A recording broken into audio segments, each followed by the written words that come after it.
What's up, guys? Josh Pate here from 24/7 Sports, joined as I am this time every week by Steve Wiltfong, National Director of Recruiting. It is the weekly Wiltfong Recruiting Whip Around, Steve.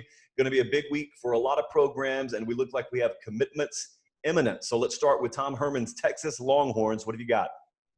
Hey, Josh. Texas has finished with a top 10 recruiting class the last three cycles. Number 9 a year ago, number 3 the two classes before. And we're expecting them to land 2 commitments today in top 247 defensive backs Ishmael Ibrahim and top 247 safety JD Coffey. If they land those 2, they'll rise 8 spots to number 9 here in 2021, maintaining the number 1 class in the Big 12. Ibrahim is a smooth, physical corner with a lot of upside, and Coffey is that rangy, instinctive thumper, a tone setter that is also going to bring terrific work ethic to the Longhorns program. Texas has taken a bit of a beating from the media for not having the type of season expected last fall, 8-5. I think that LSU game took a lot out of them. They went toe-to-toe with the eventual champs and lost a barn burner. A few weeks later, they lose by a touchdown to Oklahoma, another team that makes the playoffs. And then obviously they struggled in November. But where I'm going with this, Josh, is I believe this is the year that they had circled. Tom Herman and his staff had circled that they would really take off. You have quarterback Sam Ehlinger. You have these 3 recruiting classes that finished in the top 10. One source tells me that the number 1 running back in our top 247 last year, Bijan Robinson, arrived in Austin at 220 pounds, already looking like a Heisman candidate on the hoof.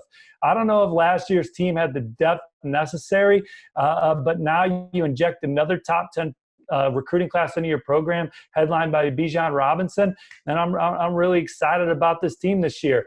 Beyond that, you add Chris Ash as your defensive coordinator, who's one of the best in college football. Defensive line coach Mark Hagan, who developed the likes of Ryan Kerrigan and Kawan Short in his career. I think there's reason to be optimistic. And if the product's strong on the field, I'm going to bring this full circle back to recruiting. Maybe you rally for a guy like coveted defensive lineman Shamar Turner, who I maybe give the edge to Alabama right now, or the Brockermeyer twins, Tommy and James, offensive linemen, who I also give the edge to Alabama for. The Longhorns are going to keep pushing for guys like LSU receiver commit JoJo Earl, Baylor safety pledge Mario Noel. They're near the top of the list for 2 of the state's best running backs in Kamar Wheaton and LJ Johnson. Linebacker Terrence Cooks is a coveted target. Texas does lead on the crystal ball for him. The Longhorns are one of the teams that I think if they have the fall that they're anticipating, we're going to have a big decommitment season. Maybe they're the ones on the other end that it really pays off for. On the other side, that it really pays off for. I got you, Steve. We've talked for a while now about how weird this entire 2021 cycle has been. There have been some unsuspecting programs that have made vaults into the top 10. There have been some usual suspects that are sitting in the 30s or 40s. And right now, Lincoln Riley and the Oklahoma Sooners just outside the top 30 of the 24/7 Sports team rankings. You got to assume that's going to change. And we think that may change very, very quickly. Well, when you look at the average ranking per commit, Oklahoma, I believe, has a top 10 class right now.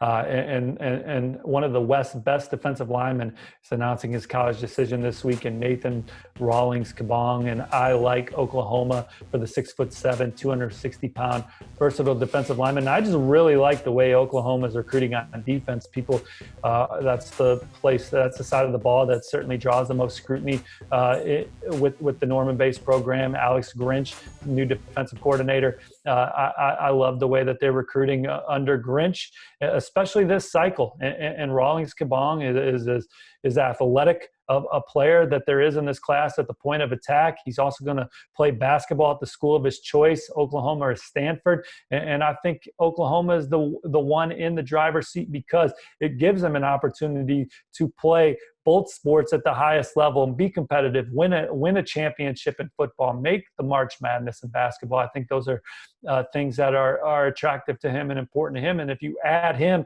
to a class that already includes Clayton Smith, outside linebacker from Texas, who had 40 tackles for loss and 20 sacks, you add him to Ethan Downs and Danny Stutzman, 2 terrific two-way players on the prep level. Ethan Downs had 13 tackles for loss and 7 sacks, and also like almost 800 yards receiving. Danny Stutzman, who I kind of love, 19 tackles for loss, 110 tackles last year, almost 1,000 yards receiving.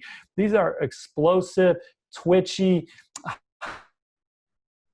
high motored guys. If they can add Nathan to those three, I really like the trajectory of Oklahoma's defense. Mario Cristobal and Oregon have not been hurting for headlines lately, and they've got a class that's already very solid. They are building on recruiting efforts over the past couple of years, and now we enter this week in June, and it looks like they may be ready to make some more noise. Look, I think the Rose Bowl last year, winning that, it was just the tip of the iceberg for the possibilities for this program. And they are the Pac-12 program that's been the most successful. If you look over the last decade, they've been to the playoff. They've been to the national championship game twice. And I think that Mario Cristobal and his staff have put them in position to do that again. But to keep it rolling, they need to reload in the secondary here in 2021. They have the Pac-12's best secondary right now with Thomas Graham and Amador Lenore. And then they have sophomore Michael Wright, who looks like he's 3 and done. I like Verone McKinley. I think DJ James is a guy they can count on. And then they're obviously bringing in 5-star corner Dante Manning from the last class. But they need a big corner class here this cycle. They have 2 committed in Darren Barkins and JUCO Jadarius Perkins. And I think they're going to land one of California's most touted corners later this week in Jalen Davies. And just to show you the recruiting prowess of Oregon, this was at one point, Jalen Davies was leaning Ohio State. And then Ohio State wanted Jalen to take a visit this fall to kind of solidify that. Arizona State then kind of has the momentum for a minute, but Oregon just swoops in. This is a guy that Mario Cristobal really wants in his class. He was the point man on the recruitment. All of a sudden, all the momentum appears to be with Oregon going into the announcement, and it would be a big pickup for the Ducks. The Ducks have the nation's number 8 recruiting class right now. If they land Jalen Davies, they will move up to number 6. And number 6, where they stand right now when looking at average ranking per commit, and it's going to be one of the best offensive classes in the country. They landed the number 2 receiver in the 24/7 Sports Composite, Troy Franklin, over the weekend. They're trending for 2 other top 100 receivers in the top 247 in Xavier Worthy and Dante Thornton.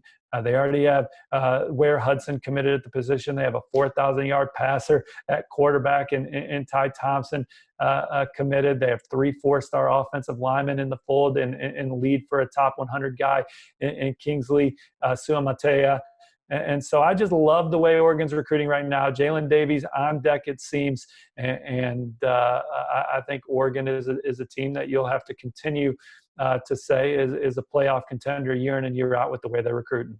Nothing but money. Steve Wiltfong, as always, bringing the heat. You can catch it every week. It is the Wiltfong's weekly recruiting whip around. Steve Wiltfong, a pleasure as always, sir. I'll see you next week. Take care, y'all.